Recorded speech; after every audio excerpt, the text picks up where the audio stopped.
Thank you, Angel, and Heidi. Ho, everyone. Happy new trading week to you.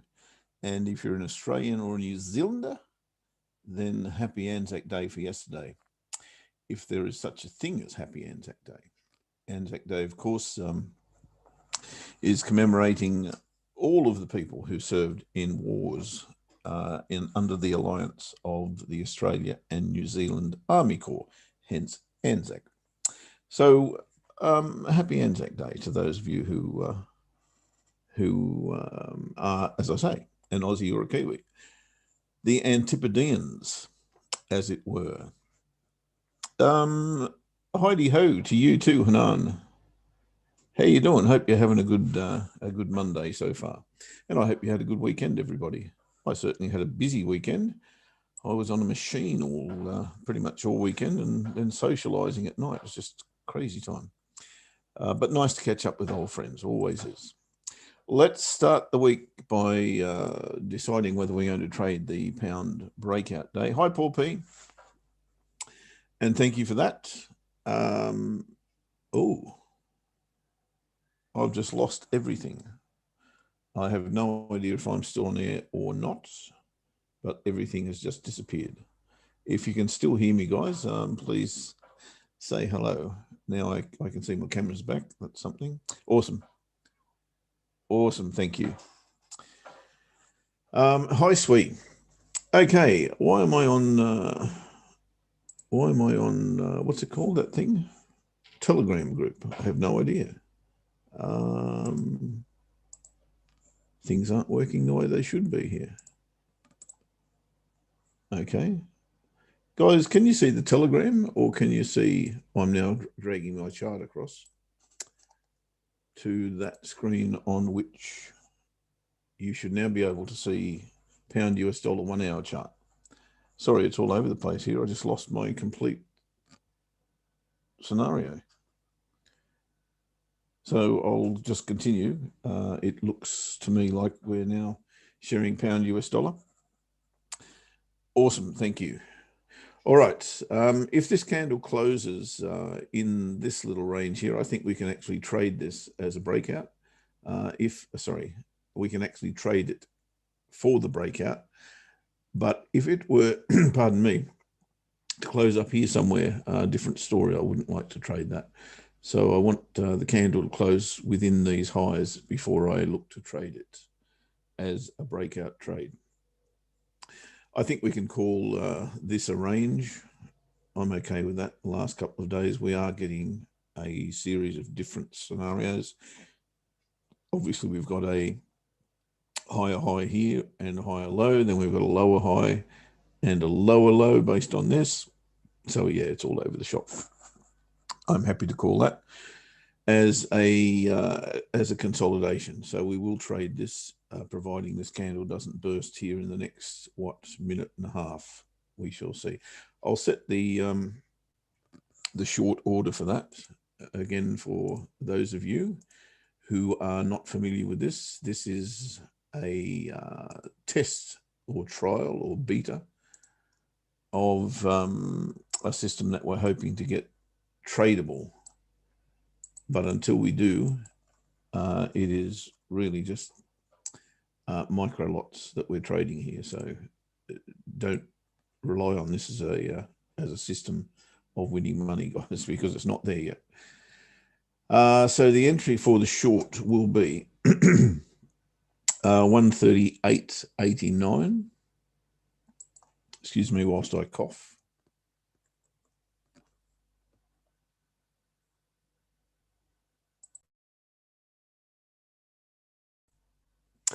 Okay, something wrong with my throat today. And the stop loss will be, at this point anyway, 139.13. 139.13. That'll be the sell, not buy. This is going to change now, isn't it? No? Okay, we're good. I think we can happily place that now. There we go. So the short is in. The long will be the same bar. So we're really trading the breakout of the bar because it's the range of the last 5, in fact. Let's put the buy in place.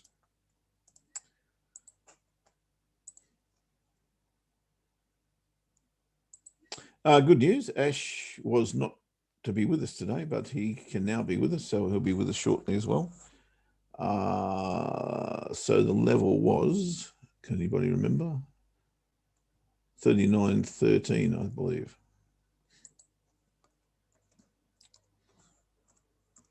And the stop loss 38.89, 1.3889. Okay. Oh, doesn't like that. 3913. Why not? 1.3913, 1.3889. Pending order, sell stop. It's reminding me that I've got too much on the plate here. Clever little thing. That's what it'll be. No, it won't. Okay. Why? Oh, why? Sell stop. It's a buy stop. That's why. There we go. All right. So break out of the candle, guys. It's pretty simple, this one, because that is indeed the range of the last 5 bars. Let's see how that goes. TP1. What have we got? We've got 38.89 is 11 plus 13 is 24. So 12 pips above our entry will be 1.3925. Let me change the color of that because I can't see a dash thing. And make it white, I think. And just like that, we're in the trade. Let's hope it's got some strength to go on with the job. Okay, we can cancel the sell. That's gone. Delete. There we go.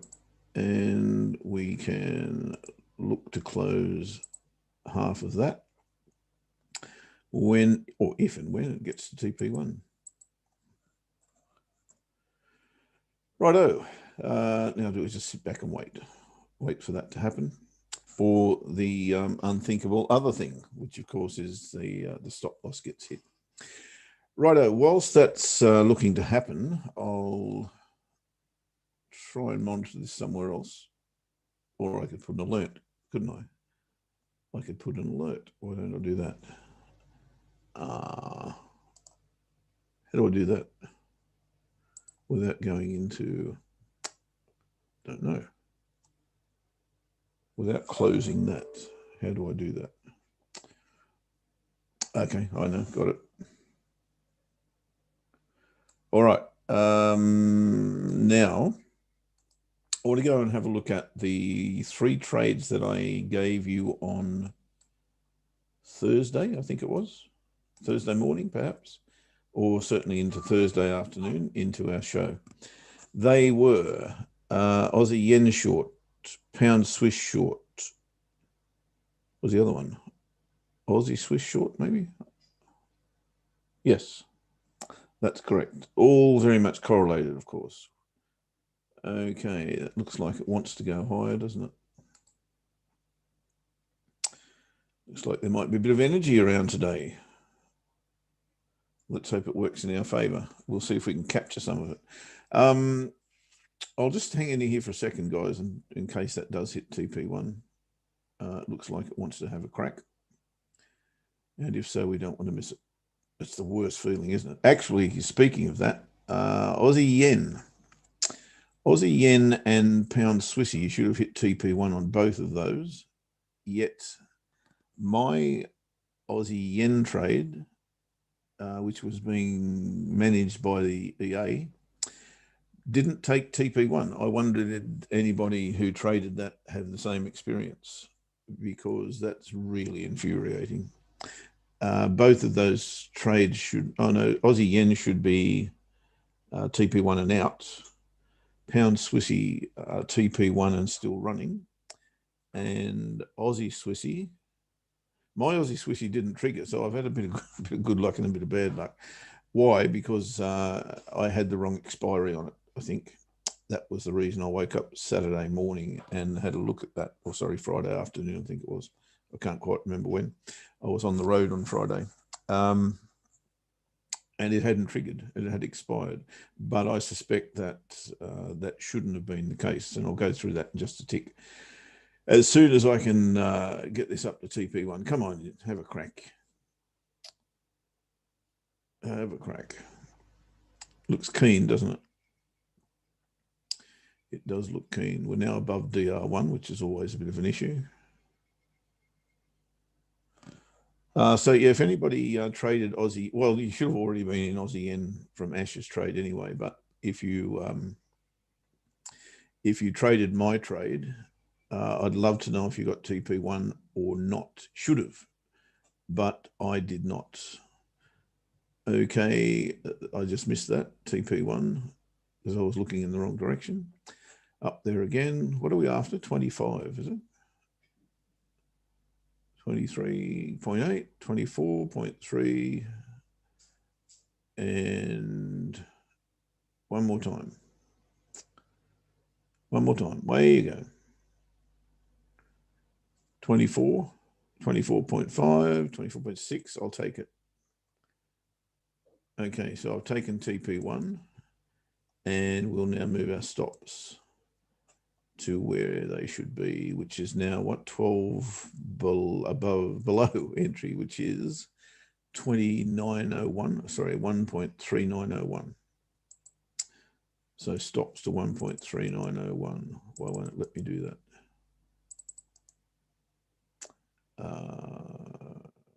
Yeah. 1.3901. Okay, now we can get into something a little bit different. It did look keen, didn't it? The pound. That might be a bad thing because I wanted to trade the pound against. I want to trade. Well, actually, it might be a good thing. I want to trade the euro long against the pound, which we'll get to. But let's go and have a look at these three trades. Okay, Aussie Yen, as I said, my entry was here, below this bar, and my TP1 was right here. And at what, 83.05, this candle went to 83.02, and that represents a TP1 in my book. But as I said, my EA has not taken that TP1, so I'm still at risk in this trade, and not looking to flash if we get above these pivots. But if the pivots hold, then that's all good. Again, if you traded this on my trade, not Ash's, I'd love to know if you got TP1. If you didn't, if you traded Ash's alone, then happy days, you should be fine. But pardon me, if you traded mine, you should have got TP1. And I want to know if you didn't and what broker, please. That would be good. I'm just having a look at euro pound there because I don't want to miss that. Pound Swissy, we got TP1. As I said, your stops should now be at wherever they are. 40 pips. TP1, 40 pips. Yes, you should now be 40 pips from entry. I can't, what is that, 127.48. So 127.88, if my calculations are correct. Yes. Stop should now be 127.88. What was the other one? Aussie Swissy. Aussie Swissy, as I said, I didn't trigger on Aussie Swissy for whatever reason. I think I had the wrong expiry on it, frankly. If you did, you would not be in profit at this point in time because we traded this bar here from memory. Or that one. The stops are above here. 70.57 stops are at 71.21. So we've got 21 pips up our sleeve here at the moment. I don't because I'm not in the trade anymore. But if you are, I hope that hangs on for you. Now to today, I'm pretty keen to get long euro pound. And the reason I'm pretty keen to get long euro pound, I'm not sure if you blokes watch the, sorry, blokes is an affectionate term that I use. It's an Aussie thing. The Sunday show, where I wasn't, but I did ask Paul to go through this chart.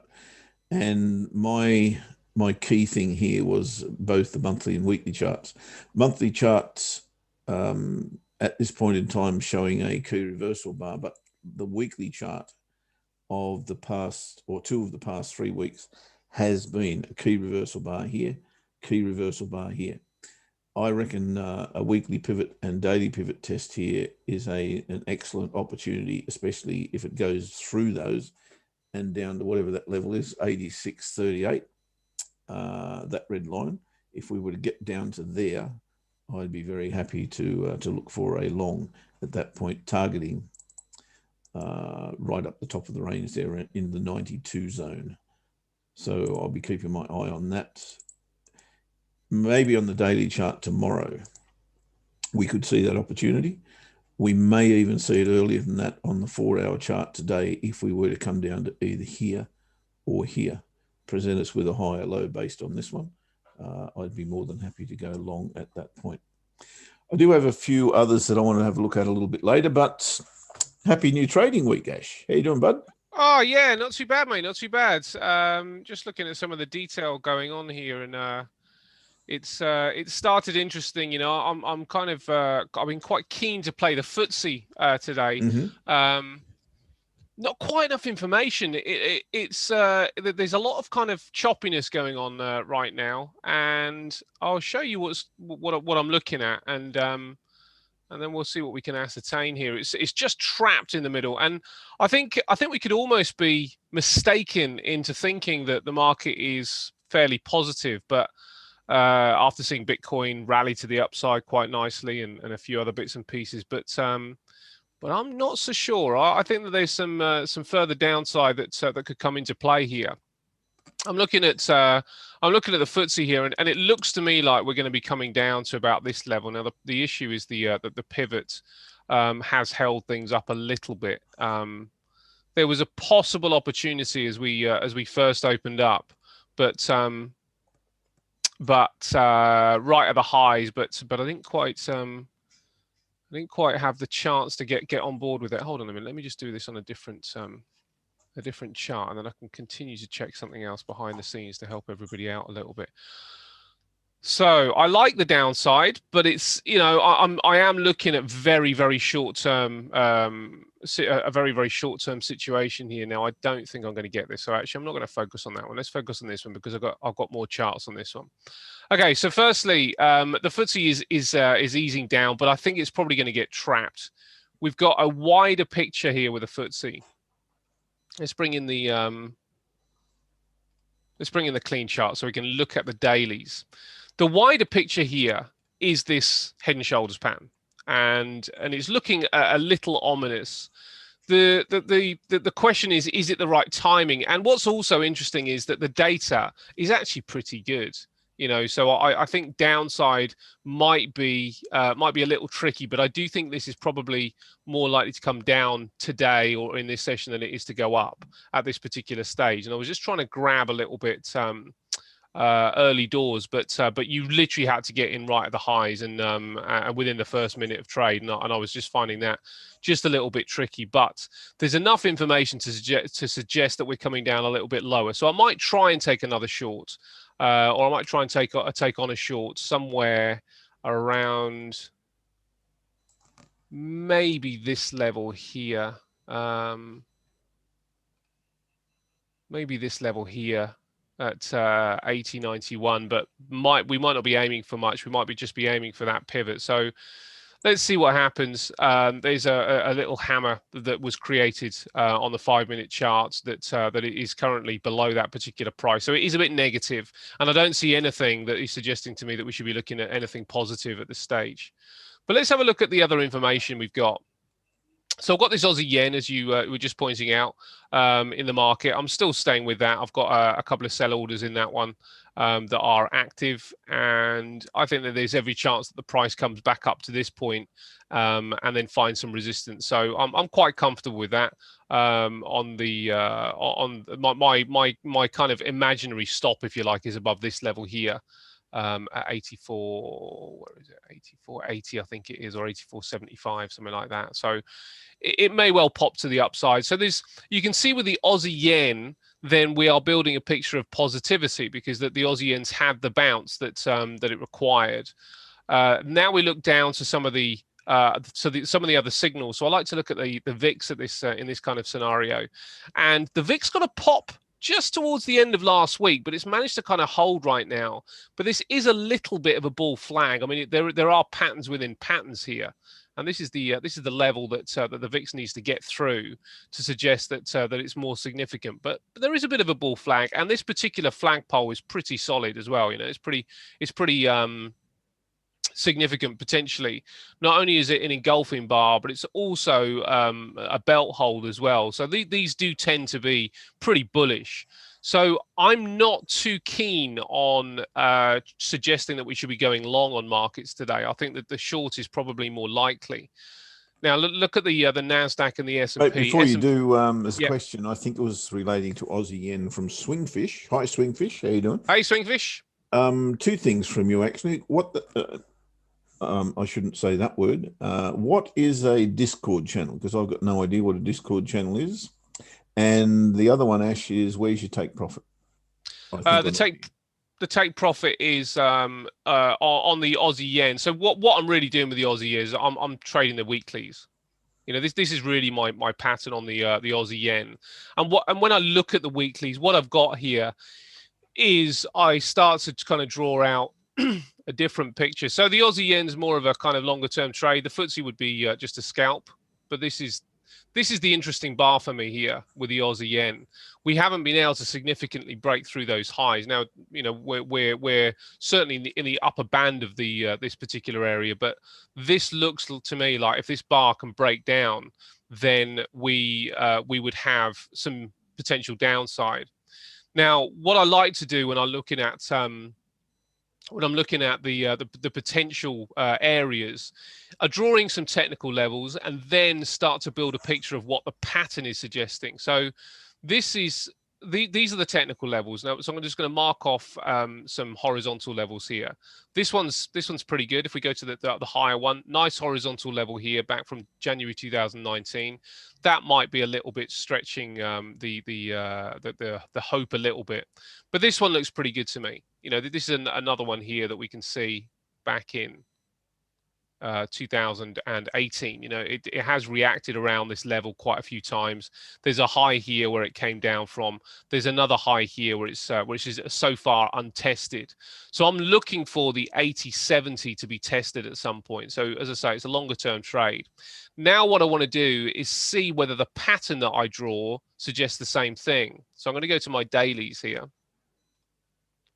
And what I've got is these two highs, and I've got this area here.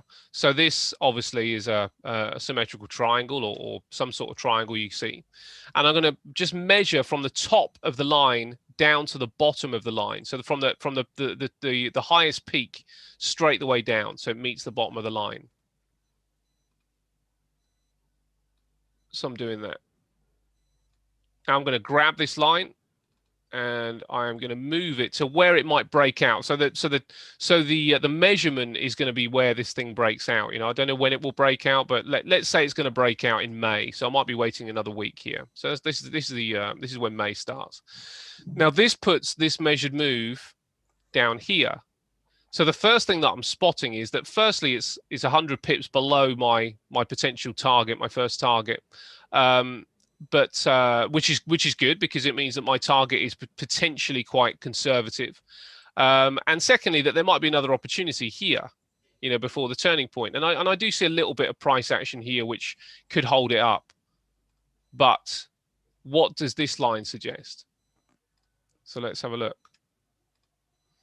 This line suggests that on the weeklies, yeah, like that point there. I like it over here. Not so keen there. Yeah, it's pretty good actually. So that line's pretty good too. So the measured move at the minute, sorry, the target at the minute is suggesting more the 79.80 than it is the 80.80 or the 80.70 if you like. Now let's do a fib. We'll do a couple of these and see what this suggests to see what the retracement is. Well, the fib is in agreement. 23.6% retracement on the fib is also this 70.80. So that is now becoming a really strong level for a target. Now, that doesn't mean that I won't use this. It just means that if I do take it here, I can be a bit more comfortable and confident that I've got a decent chance of taking profit. Because if I wait for the lower one, it's still got to get through here. So if I do, you know, if we do take that one, then we'd be looking 14s down. So we're looking at around about, say, a 2-to-1 to that point, around about a 3-to-1 to the lower one. So I've got two positions on. Maybe the upper one will go to the lower one, and the lower one will go to the upper one. But the investigation is suggesting this 79.70 is looking to be a better level than this one here. Now, I also want to just measure out a fib from this point, because that really is the last proper bull run from here. So if we're thinking about this in phases, this is more like phase 1 here, from here to here. Now I've got phase 2, which is from here to here. So let's measure phase 2 and see what fib that would suggest. Now phase 2 gives me a 38% retracement right on the 80.70. But it also gives me a 50% retracement on the lower level. So these two levels look like the most obvious. I wouldn't aim down here. I'd probably be all out if the market manages to break out. So I'll be taking profit at 80.70, and I'll be looking probably to get fully out by the time of you know, if it gets down to the 79.70, I'll be looking to take full profit. Now, the reason that I'll be looking to take full profit rather than looking for lower, and I'll be absolutely fine even if it does come lower, is that look at the trend. This is really the first, this is the low here, and this is the first higher low.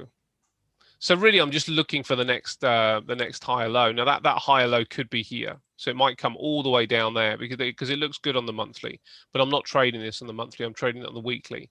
And the reason I'm trading it on the weekly is that this is this particular trade idea was generated from COT data, and the COT data is of course a weekly piece of information. So I'm basing the idea on the weekly information. Now that there is a little bit, there is a chance that we come down here. So this is really sort of, you know, where you as a trader will make your decisions. You know, do I want to aim for 78? Do I want to aim for 79.80? Do I want to aim for 80.70? Now, of course, you're not going to get as much profit if you aim for just the top one. Do I want to take a majority at the top, second half, second portion, and then just leave a little bit on? These are all decisions that need to be made, you know, after the event. Now, I've decided that the 80.70 is for me. I've also decided that I might leave some on the table for 70.80, but the price action will dictate that. Now, the price action may well just cruise straight through all those levels, which means that, of course, this will definitely be an option. But I can tell you I'll be all out by 78. There's no doubt about that. You know, that if I get 78, that will be a great trade. So I'll be coming all out by then. Hello, Discord channel is like a Telegram channel, just a different app. Oh, okay.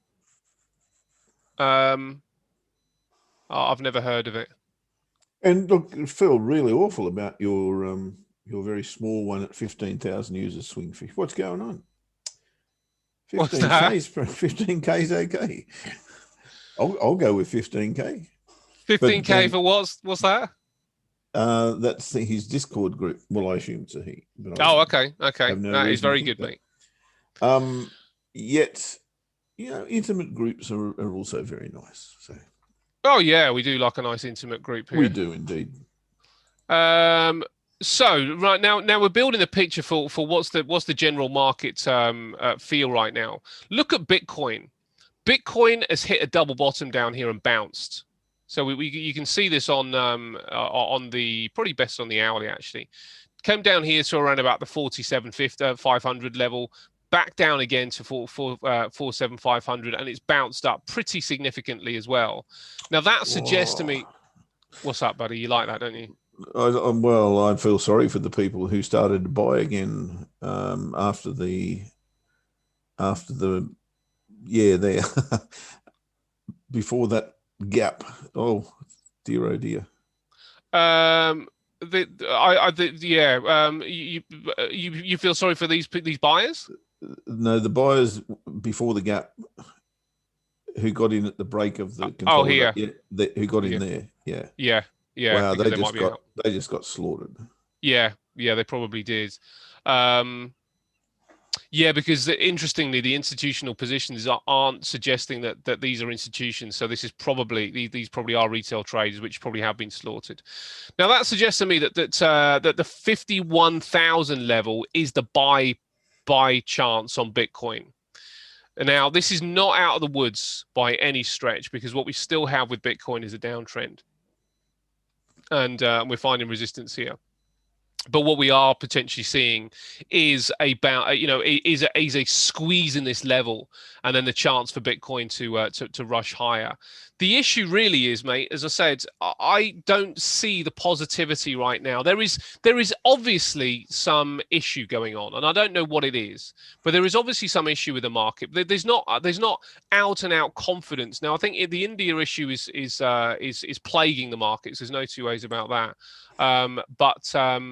But it's not really filtering through very, hyper strongly. Now we have earnings this week, which might put the market in some kind of in some kind of hiatus, and we have also some announcement and speeches this week. So let's check the fundamental kind of news releases. And we've got May next week, where it all starts to go downhill. Yeah. So Germany, IFO business climate is about to come out in about half an hour. We'll see what goes on there. Probably going to be a good number. Most numbers are being pretty good right now. And also, the EU has announced that they will be probably allowing some vaccinated Americans to start traveling into Europe again. So wow, there is some positivity going on there. Hi, Lewis.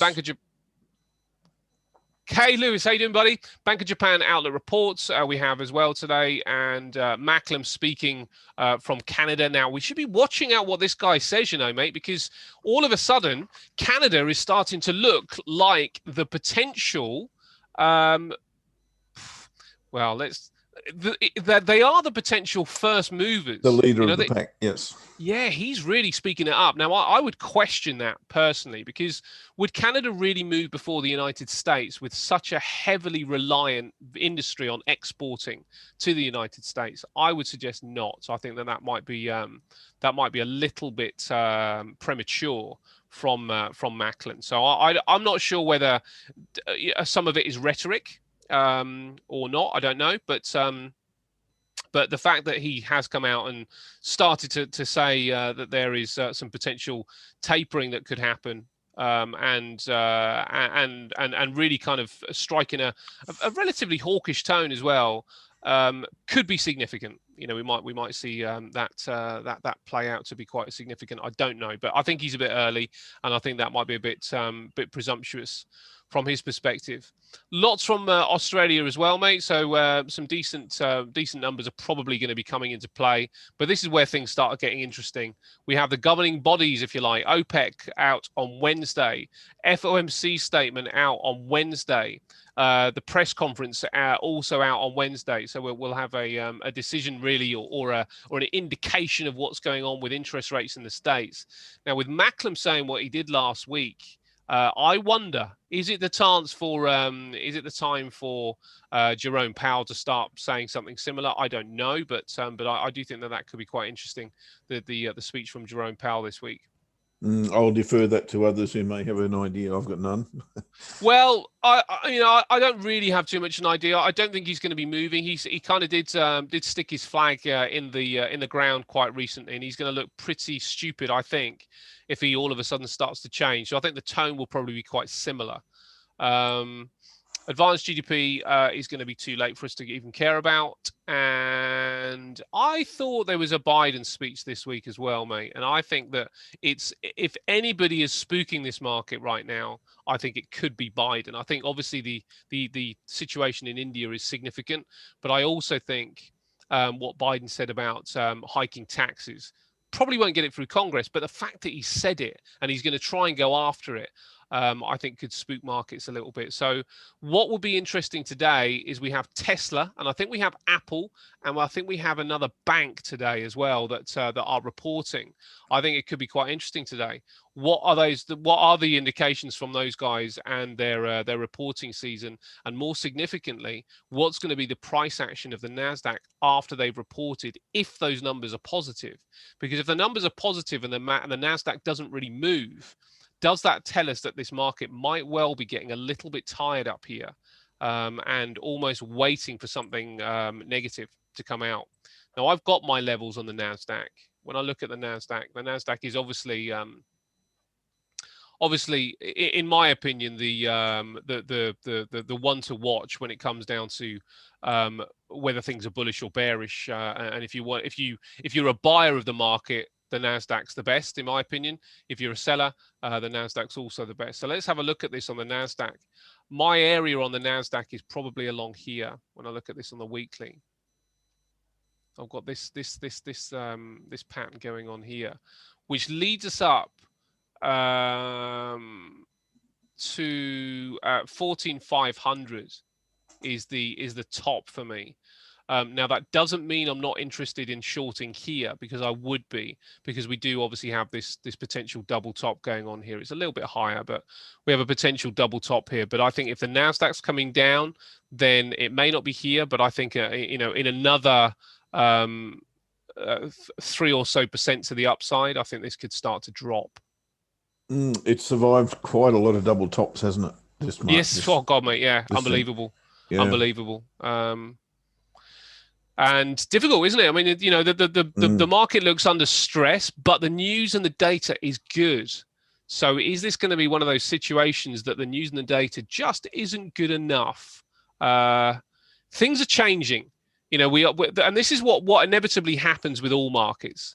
Markets recover, and after they recover, the chances to make money, the chances to make easier money, diminish. Because now, the really sophisticated investors have to put their hat on. Buying things like Bitcoin down at these areas here looks like an absolute breeze. Buying Bitcoin up here, much trickier proposition. Everybody's talking about 100,000, 400. I heard of 400,000. They may well be right, but they're probably not willing to put. In fact, I think there were a few people that said 100,000 by the end of the year. Absolutely fine, and it might happen. But they may not be willing to suggest whether this is the turning point where they're going to get back involved, or whether it's just a little bit lower.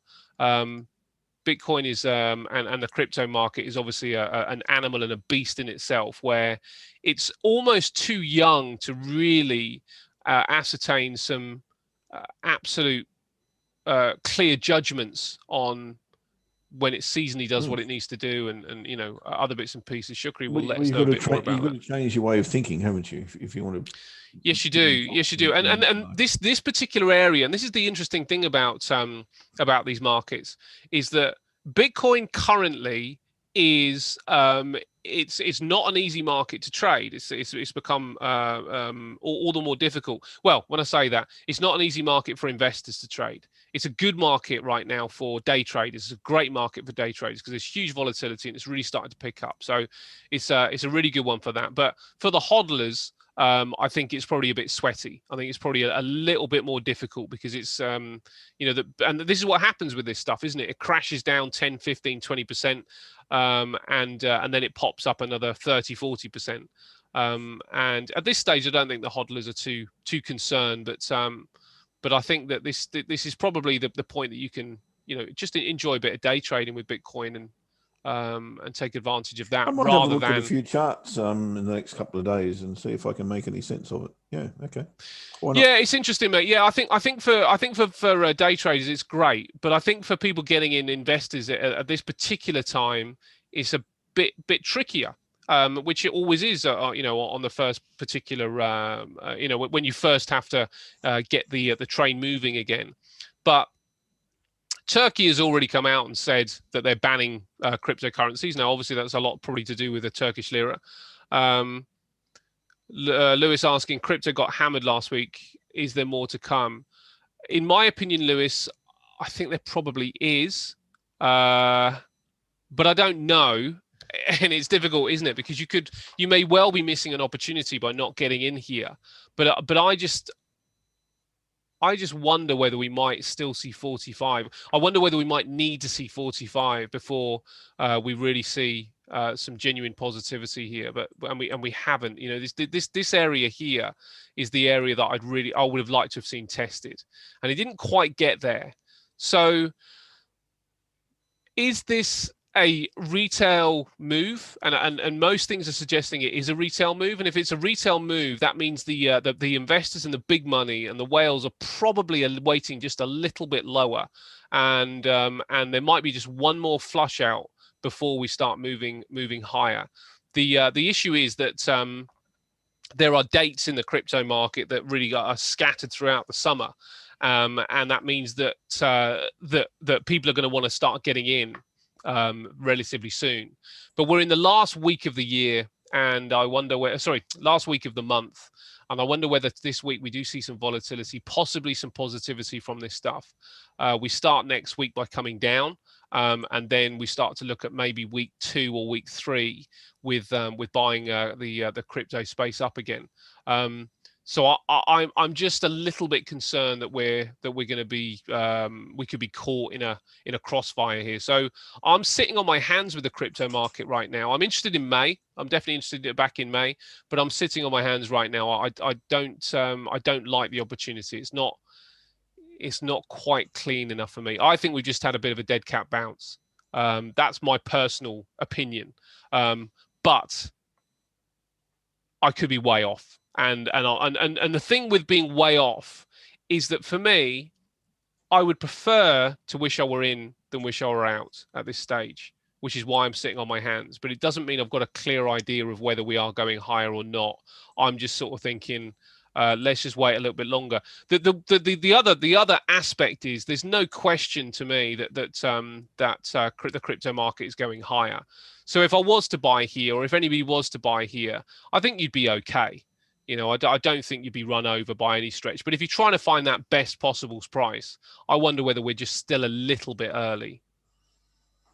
That's my personal take on it.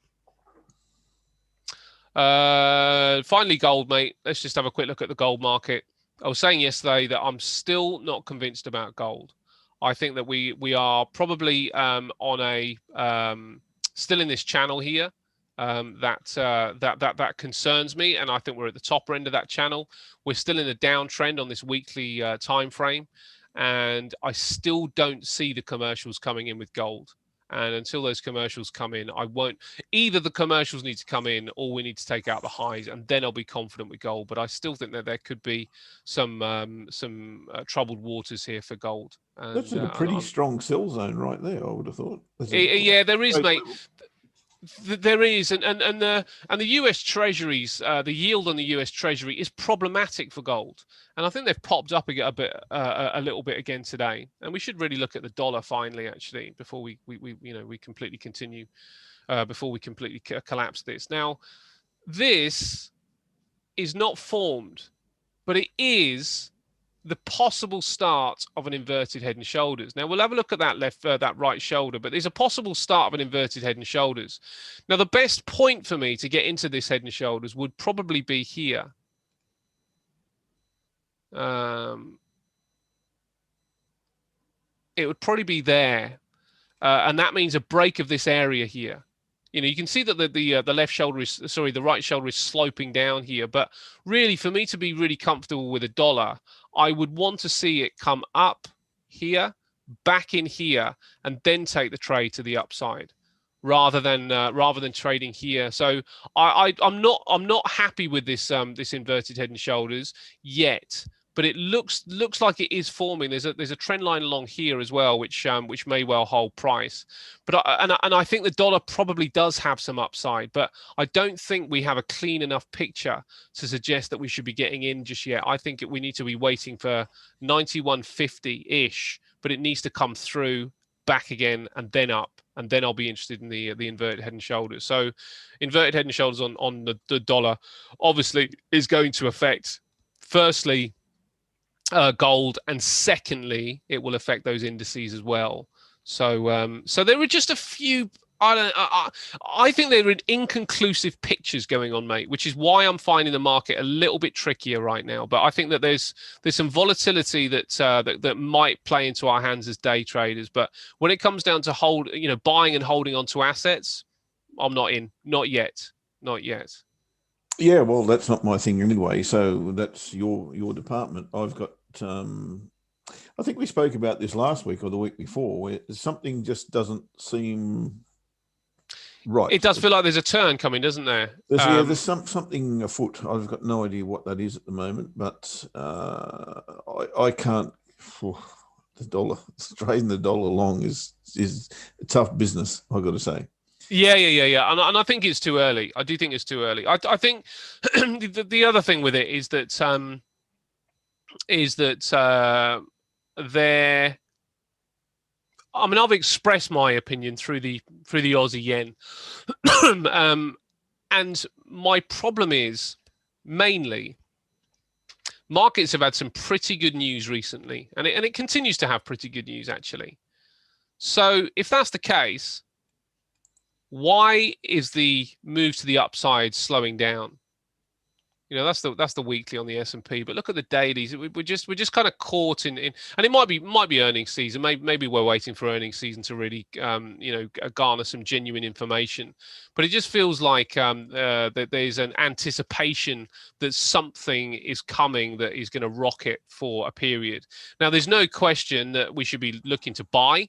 But I think that there is probably a decent pullback before we do buy into this market, personally. The interesting part about that, and I have really not followed any of that because it doesn't fit my profile. But if you look at the charts are just defying logic because it just cannot keep going and going and going and going and going. Yet it is.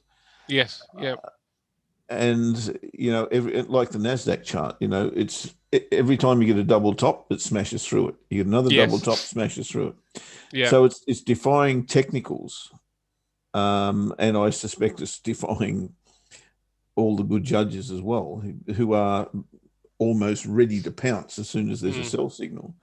Yet it doesn't happen, and that's kind of weird part. And everyone's expecting it to happen. And same thing, I recall the same thing happening before GFC, or was it before? Can't remember.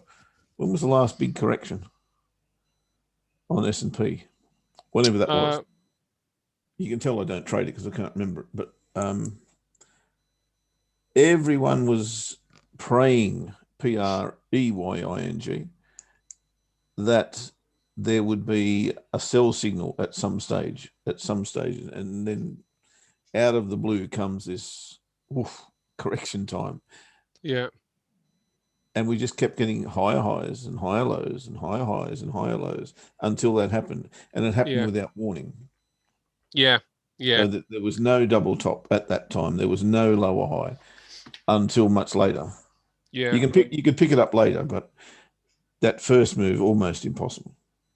Yeah, well, the earnings season has the earnings for the S&P, I think they're up around about 30%, and I don't think they were looking for numbers anywhere near that. So it's been a peculiar time, mate. But what's also interesting about this is that the stimulus checks that had been given to Americans weren't going into the economy. They were going into a lot. Well, some of them were, but a lot of stuff was just going into investment. People were buying Bitcoin. People were buying assets. They were buying equities. So the run to the upside has been aided, if you like, by the Fed and the government in the United States. And things are changing, and this is what I was saying about the economy is now starting to open up again. So as the economy opens up again, does that mean that people are going to stop doing that? They don't need those checks anymore. But it was kind of a situation. What are you going to do with this free money? Yeah, well, until you've got interest rates that are attractive, which is a long, long way off, in my humble opinion. Yeah. And you've got housing in a bubble, which is, I don't know what it's like in the UK, but I think it's like it around the world. surprisingly, where, you know, house prices are just crazy, ridiculous, certainly in Australia and New Zealand, that's the case.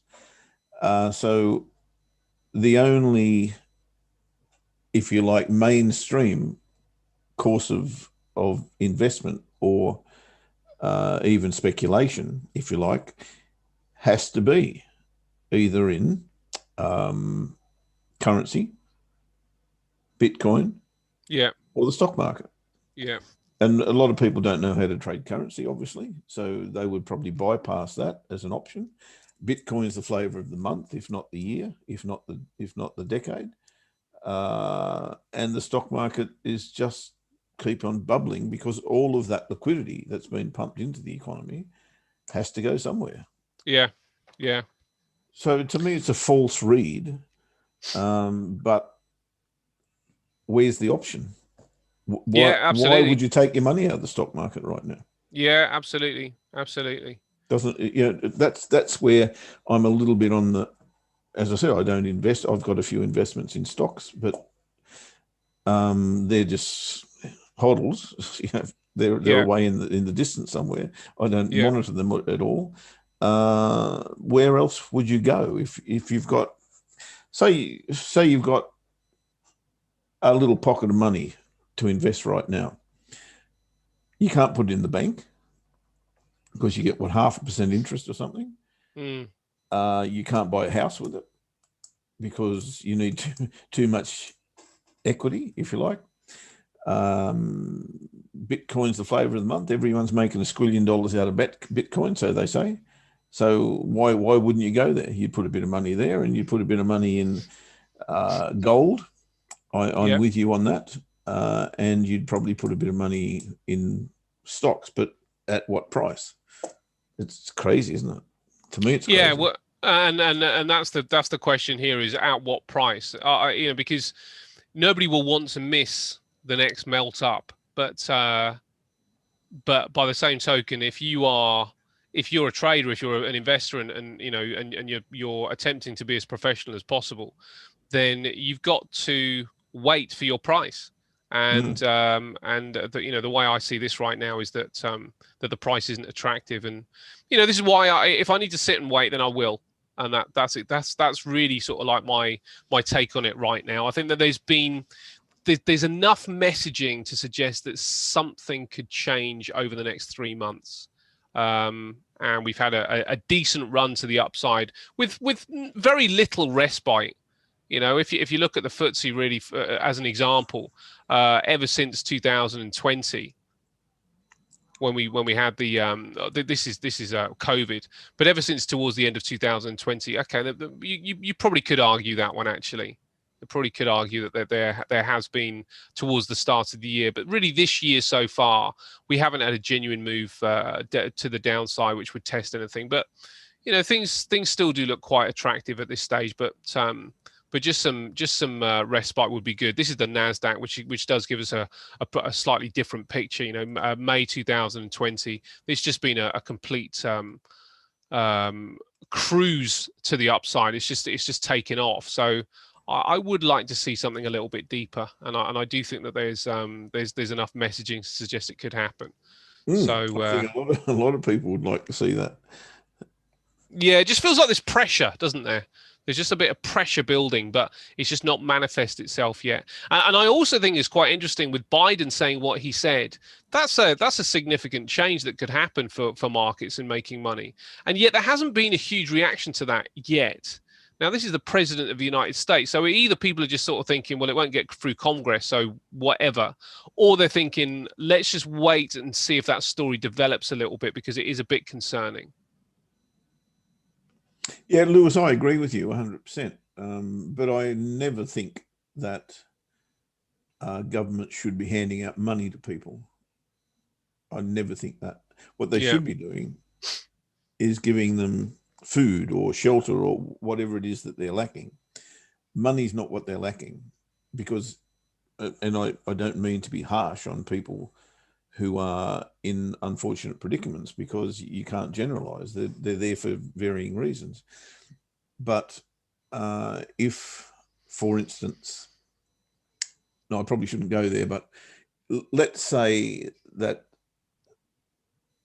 they're in a situation where they can't do anything but survive.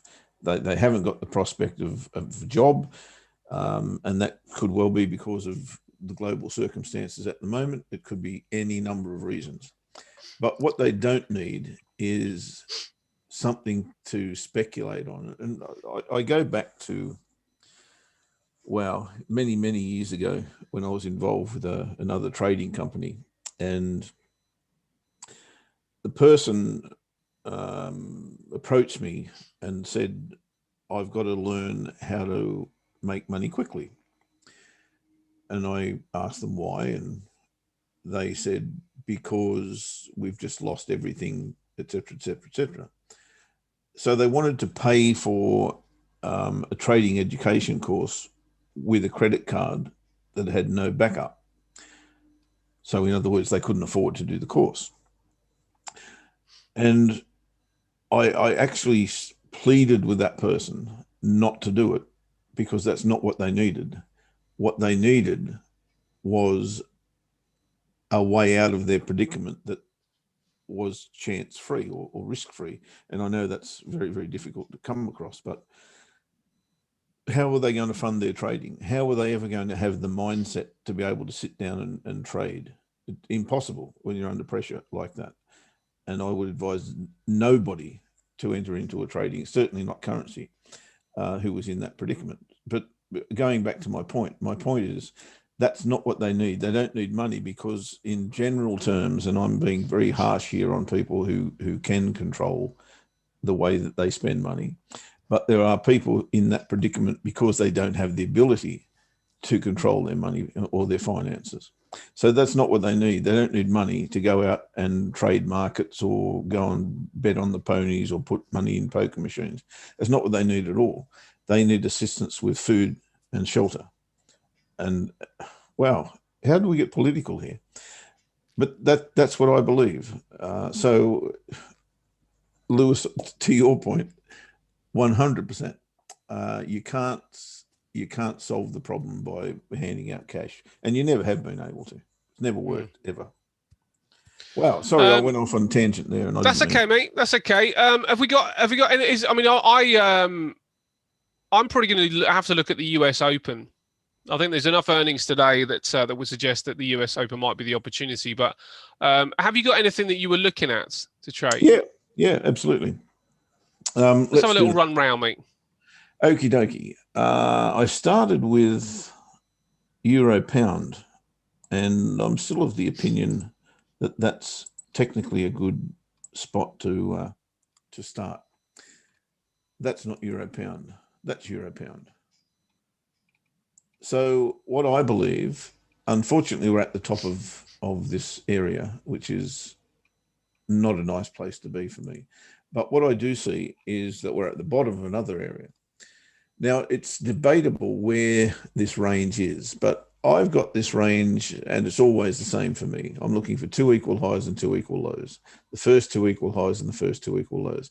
Now, on a smaller time frame, that is there. On a bigger time frame, and here's where this gets difficult, that is there, because they're the first 2 equal lows, which means that we're still on the way down here.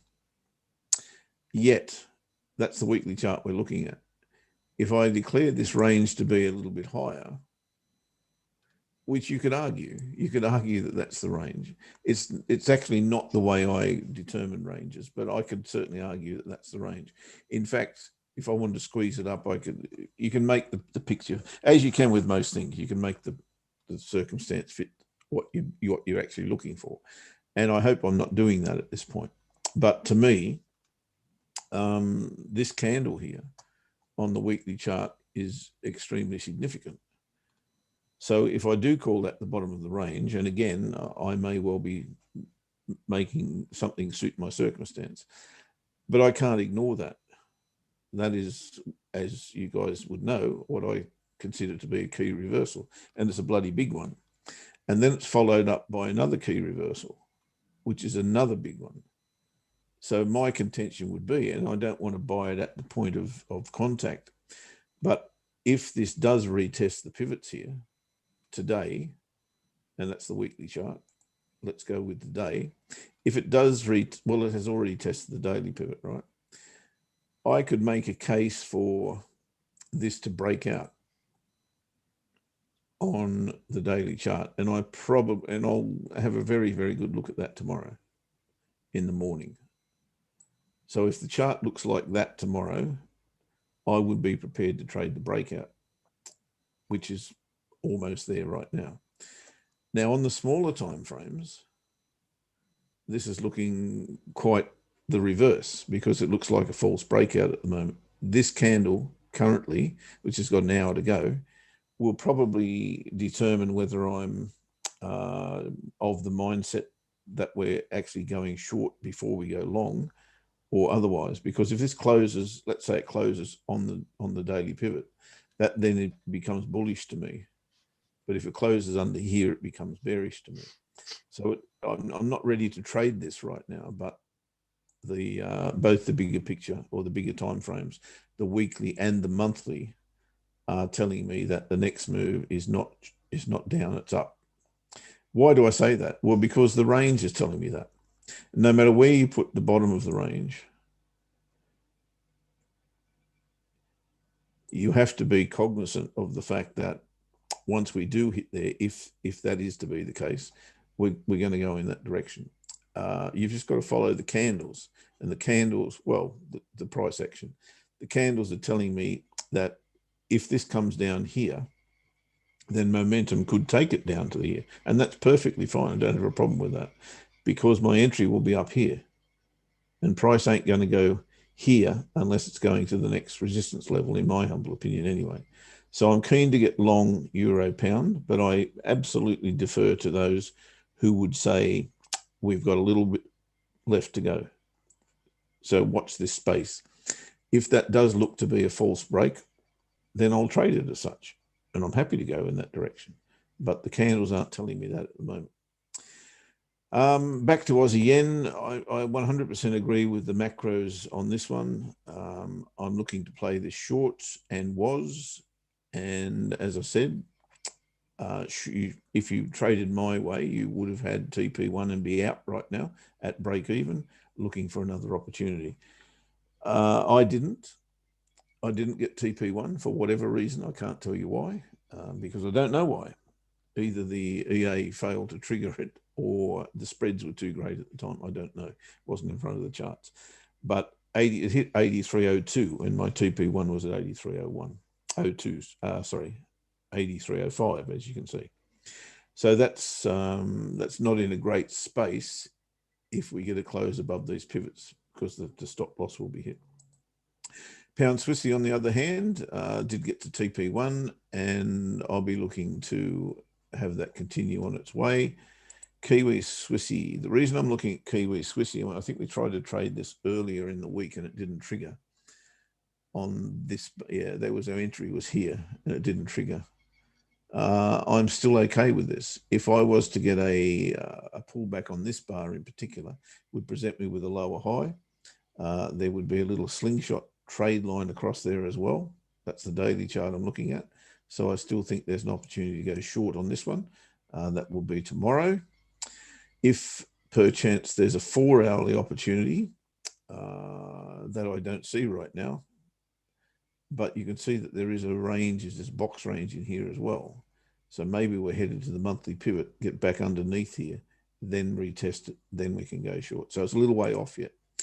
Euro Kiwi, as you guys would be well aware if you've been in the show for some time, I am super keen to get long this, and it just won't set up for me.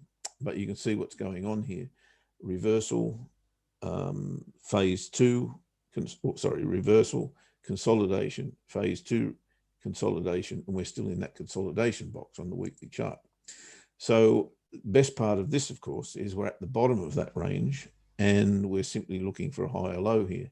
So a nice little test of the monthly pivot in that confluence area with a rejection bar that's got a black body. Yay, let's go. So I'll be looking for that tomorrow. Today, don't really see an opportunity today unless this puts on a massive move and came down to here, back above. That's not going to happen today anyway. It may happen on a smaller time frame, but it won't happen on the 4-hour chart. Aussie Swissy, again, Aussie Swissy, for me, it didn't trigger because it expired. For those of you who did take the trade, you'd be in it underneath this bar, and you'd be looking a bit sick at the moment. Again, I'll be looking for that to go short throughout the week. If I get another opportunity, I'll be on board with that. Euro Swissy is not triggered. This was the weekly chart, right? And we traded this last week. We're still inside that. Whilst ever we're still inside that bar, I'll still look to keep that order in place. And it'll probably look better once we get up to this level and take out the high of this bar. So there will probably be a better entry on this at some stage. So let it get to there. I'll cancel the order if that's the case. But whilst ever we're inside this bar, I won't. And I'll be looking for a short off the top of that little, what does look to be a bit of a bull flag at the moment, I must confess. Euro Aussie exactly the same as Euro Kiwi. In fact, it's not exactly the same as Euro Kiwi because Euro Kiwi broke out of this massive reversal pattern. Euro Kiwi, just I'll go to the daily chart on Euro Kiwi so you can see exactly what I'm talking about. Big 2 bars here on the daily chart, retrace or consolidate, burst out again at the top. We're in that consolidation phase again looking for the top of that. Euro Aussie, a little bit different. Those 2 big bars that were the reversals went straight into a range and hasn't come out of that range yet. So I'm expecting phase 2 at least, maybe up to this level here, but it hasn't happened yet. This would be awesome to trade if we can get a clear false break down here somewhere. So get underneath here, back above the pivot, the monthly pivot and the trade line. Then, wow, that would be awesome if we could get in here somewhere. That's what I'm looking for. I also want to have a look at dollar CAD and dollar Swissy, neither of which chart I've got here, but also want to have a look at Aussie Kiwi. The reason I want to have a look at Aussie Kiwi is, have we hit something? And the answer is no, we're still midstream here. So I don't want to look at Aussie Kiwi. Pound Kiwi, just because we can. We want to get back into this as well. But at the moment, we're below that and we don't want to go long at this point. So that's still hanging on. Quick look at dollar CAD and dollar Swissy.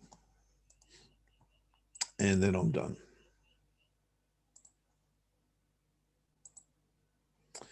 Okay, that massive bar last week, which I can't even remember what that was now. What was that? Doesn't matter. It was an emotive move, but it was a bloody big one. Now, what that's actually done has forced price below that range that was pretty prominent on the chart, but it's also given us the potential here for a higher low. Like I said before, it's tough for me to think long US dollar, but this level here is key for mine. If we can find a break and retest of that level, I think this could well go short. But I'm not liking what I'm seeing there at the moment. The weekly chart is also showing me that consolidation. And again, if we broke below that and retested it, then I think there's probably a short on. Tough to trade into that level, of course. The only other one I wanted to look at was dollar Swissy. Why can't I find it? Oh, it's right up the top of the charts.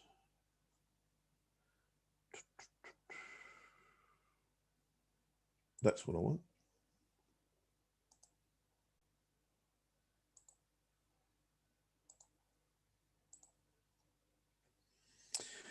Okay. We spoke about this weeks ago, and we mentioned that the 3 months in a row we hit a resistance level, you remember, and we have to come off that. Why? Because we've been gone 6 weeks in a row, or whatever it was, 1, 2, 3, 4, 5, 6, 7 weeks in a row without retracement. Well, we got the retracement, all right. We certainly got the retracement. I will gyro absolutely in a tick. Question mark. And this one is really interesting again because it's closed below these lows. I think I'm a seller again, but I've got to have a retracement now. That's the weekly chart, of course, that we're looking at. So I'm back on the side of the bears. Terrible place to trade from here. Terrible. That's daily chart. I've got to see a decent pullback and I've got to look for some trade lines. There's no trade for me there right now, although I do note that we've broken the most recent support level and now retesting. I will have a look at that tomorrow, but I don't know that I'll be keen to go short here. I'll be looking for something up here maybe. Kiwi Yen. Okay, Kiwi Yen on the daily chart. Potential upside from bottom of its bullish range to top again, and also a hedge against our Aussie Yen short, perhaps. Okay, interesting. When I look at that chart, the only thing I see is double top, big rejection or big reversal, lower low, lower high, lower low, equal high. So range, if you like, and that bar there is significant to my mind. So when I see that, I'm thinking, tough to go long. Let me go a bit tighter. What are you looking at? Bullish range to the top again, and also the hedge. Okay. Where have you got the range? That's a good question. Two equal highs in there, maybe.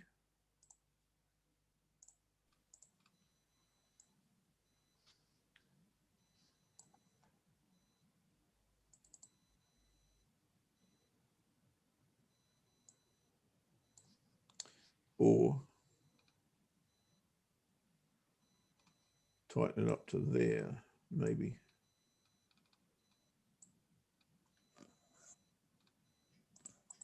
What are you seeing, Gyra, that I'm not?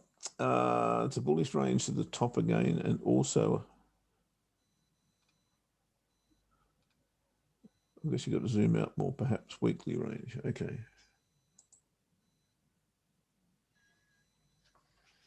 Is it kind of in there where I am? I think that's kind of the range that I'm looking at. I don't see the channel. I'm not, maybe up here. Okay.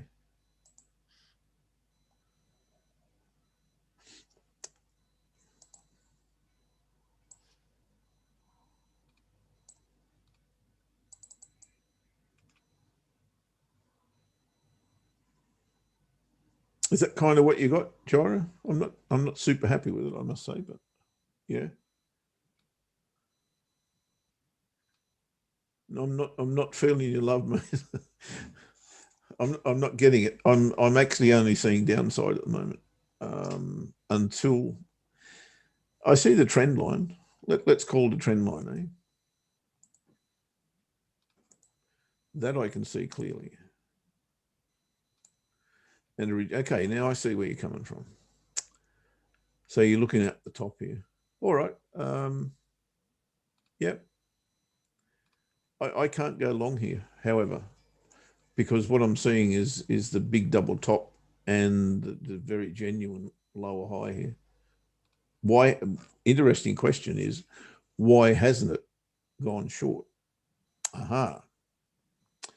Monthly pivot is stopping it. All the pivots are stopping it. And there's another range in there. Yeah, okay. I can't go long, mate. It's not in me to go long here, but I can see where you're coming from. Maybe if you did zoom down to an hourly chart, you might have something maybe up to here. But yeah, for me, it's not there for me. And I'm done, buddy. Okay, mate. All right. There's a little.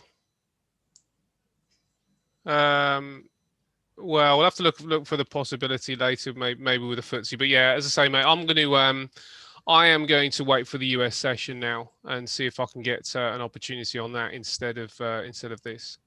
Well, how's pound going? Okay, TP2 guys is at where we get in? 13, 24, 48. 61. 139.61 is TP2. That may even get there. Wow, it's a big ask to go through those highs, but it looks super keen. It does look super keen today, the pound. So what I would do is simply move my stops to entry at TP2. I won't take any more off the table. So, yep, I'm done. All right, mate. Sounds good. Sounds good. I'm done too. I'm done too. So let's wrap it up and focus later on what is there for us. Oh, the update on the Aussie Yen update really on the Aussie Yen is there's not really anything to update. I mean, you just got to wait with that one. You know, I don't see anything significant to the upside or the downside. So just let it do its thing, and see if we can take some profit at the levels that I was saying about earlier on. You know, it's a weekly trade, so it's going to take a while. It's going to do this. You know, it's going to mess about here for probably quite some time. But look for it in May. You know, that's when I probably think it's going to move. But you just got to be really really kind of strict with yourself and say, look, that's the opportunity I've decided to take. So let's see what transpires. You know, I'm not taking this on a short-term trade. I'm not a short-term time frame. I'm not expecting to get my money fast. So just sit tight. Is my take on that. Happy days. We'll talk cryptos tomorrow with Shukri, and hopefully some of these moves are setting up for me as well. And we can look to trade Euro Pound. We can look to trade either Euro Kiwi or Euro Aussie as well. And maybe that dollar CAD and dollar Swissy sets up also. We'll see how that pans out. But right now, sit on my hands. Thanks, Sounds buddy, good, for being here as always. And we will talk to you tomorrow. And we'll talk to all you guys if you can join us as well. Thanks for being here. Bye-bye.